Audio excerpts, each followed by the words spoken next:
Hi Sylvia, thank you so much for having me on this Antarctic climate expedition. I'm very honored to be here, and I've been inspired by all of your speeches and your passion towards marine conservation over the past so glad few you're on weeks. board. Thank you.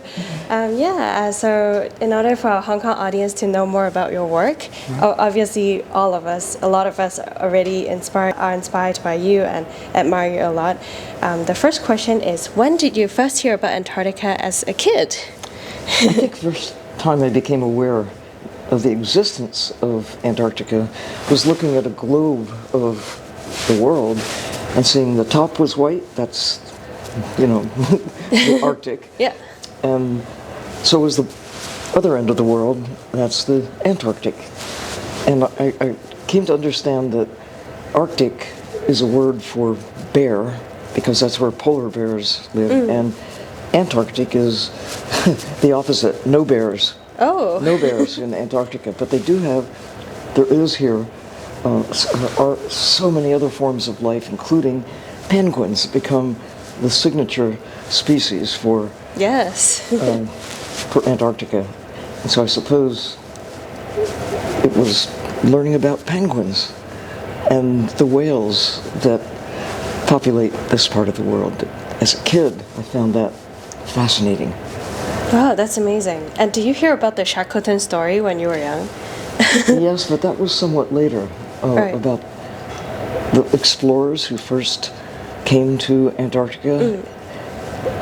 Really, about 200 years ago, early in the 1800s, as humans tend to measure time. Yeah. We don't know how whales measure time, but those who first came largely to kill things, seals, and later the penguins, and later still the whales.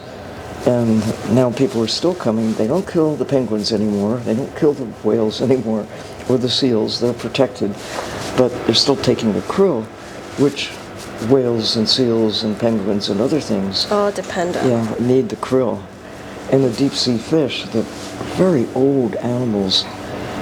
And when you take one out of the ocean, it doesn't recover right away. So there are lots of actions, lots of talk right now about save the krill. If you want to save the whales, save the krill. Yes. And there is a climate connection too. That Right. yeah, The climate connection about how carbon is stored in the krills and in the deep sea. and in the whales themselves. And we're just beginning to be able to connect how the whole world functions. We've learned a lot about coral reefs, we've learned a lot about kelp forests, we've learned about mangroves, we've learned a lot about humans and our impact on the way the world works, which is great. Imagine if we did not know our impact on the ocean and the planet as a whole. What do you most want to preserve in Antarctica that your grandchildren and your great-grandchildren will be able to see? Well, I think because we now can see the connection between places such as around Hong Kong, there are coral reefs, and you might think, what could there possibly be in common with coral reefs, which also occur in a nice, band around the tropical areas of the planet, warm water. And how could that relate to the cold water, the Arctic and the Antarctic?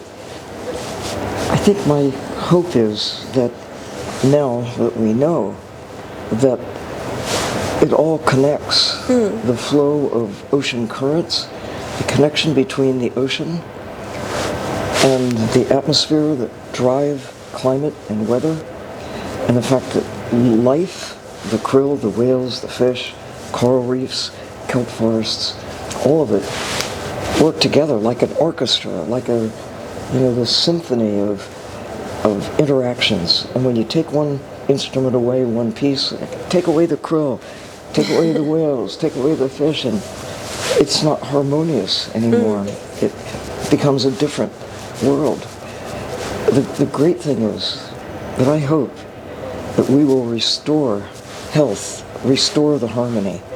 We have that chance. I think you and all of those who are 21st century kids, and even those of us who have our roots deep in the 20th century, we can share the joy of this opportunity to restore health, to bring back the harmony, and look forward to the 21st century, the future, during your lifetime, when we will figure it out, that we are connected to nature, that the coral reefs that are in warm water, the penguins and the creatures who live in the cold waters of Antarctica and the far north, all of it together makes a planet, Earth, that is a miracle, a living miracle in a universe that's beautiful. You know, you go out at night, Yeah.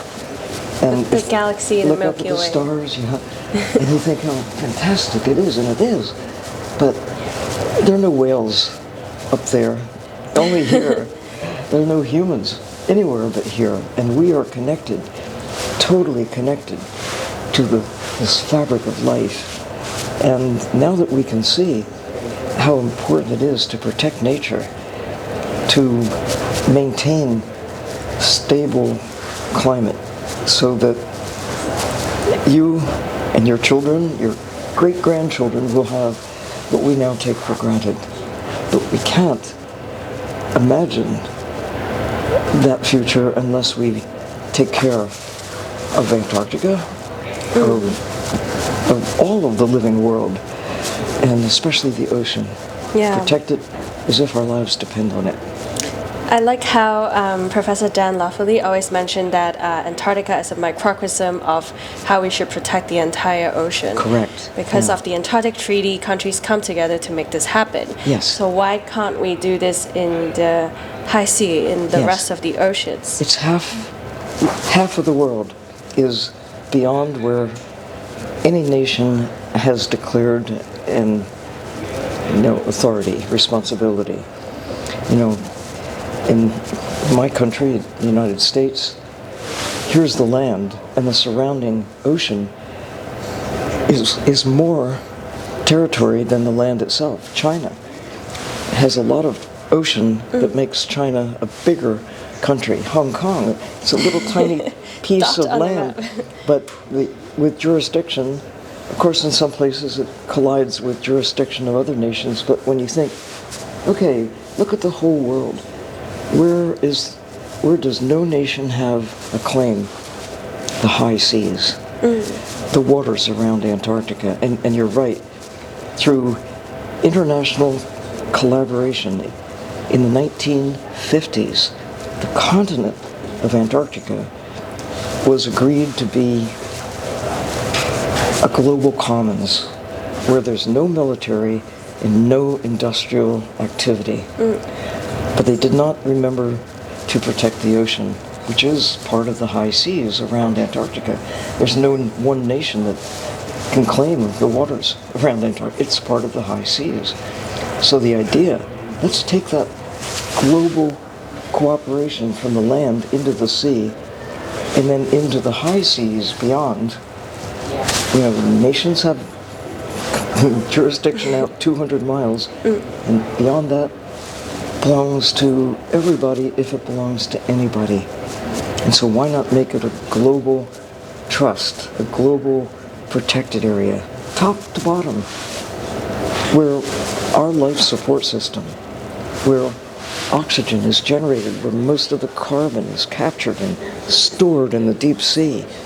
It's the blue heart of the planet, that high seas area that we now have a chance as never before and maybe as never again, because there are individual countries that are beginning to take from the high seas, individual countries that are beginning to think about mining in the high seas. Thank you so much, Sylvia, for your Thank time. you. Thank you. We should do the jellyfish. Yes. To more impact, and hope all of us can work together to protect our blue heart of the planet. Yeah. Thank you, Sylvia, her deepness. Thank you.